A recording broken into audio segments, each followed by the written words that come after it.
мы движемся дальше. Следующий бой состоится из 3 раундов. Приглашается команда Кыргызстан. Жанар Улу Айбек.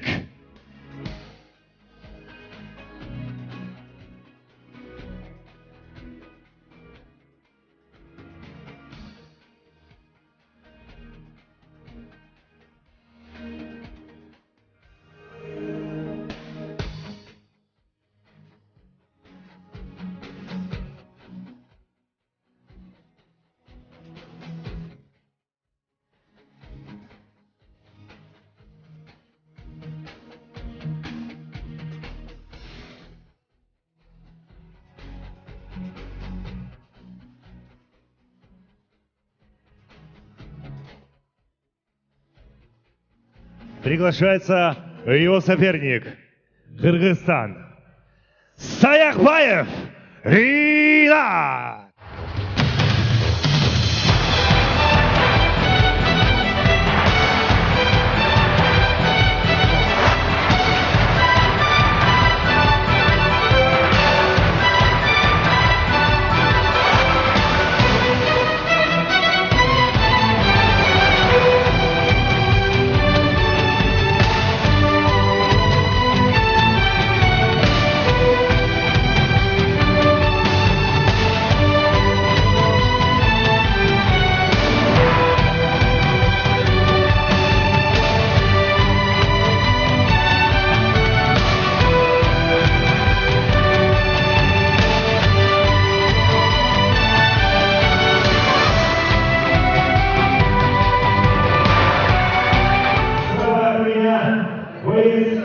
Из клуба «Боец».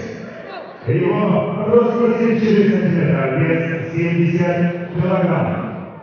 Его профессиональный рекорд 1 победа и 0 поражений в основе стиле ММА, степени мастерства, мастер спорта Шакиру Айбек!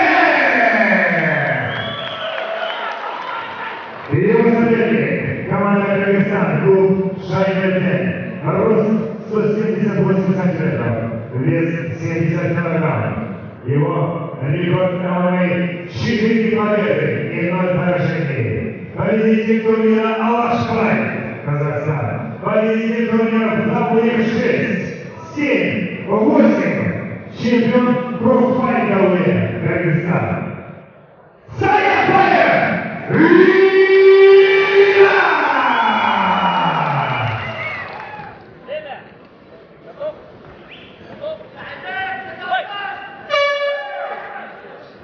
Первый раунд.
Закончился первый раунд.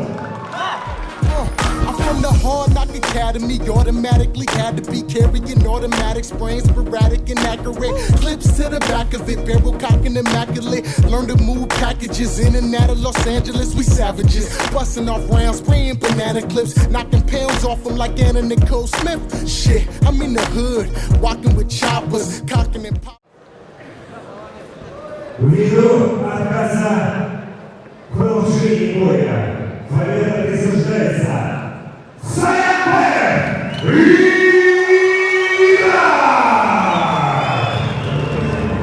Награждение присуждается Шманов Аллас, судья международной категории, Казахстан.